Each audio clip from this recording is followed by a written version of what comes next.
Concrete slab foundations are incredibly common, offering a solid base for your home. However, this construction style comes with a unique set of water damage risks that every homeowner should understand. The biggest danger is the plumbing, buried underneath or embedded directly within the concrete.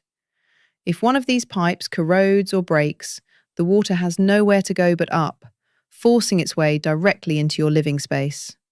Concrete is porous, meaning it absorbs water like a hard sponge. When a leak occurs, the slab wicks moisture upward, saturating your floor coverings and destroying hardwood, carpet, and tile grout from below. The damage doesn't stop at the floor.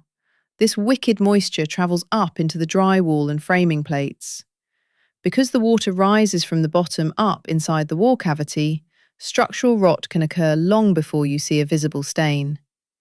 This trapped moisture creates the perfect, dark, damp environment for mold.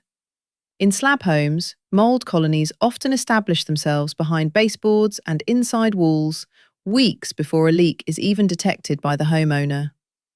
If you suspect a slab leak or notice unexplained dampness, act fast to save your home. For expert detection and complete water damage restoration, contact Gold Coast Flood Restorations. Visit goldcoastflood.com today.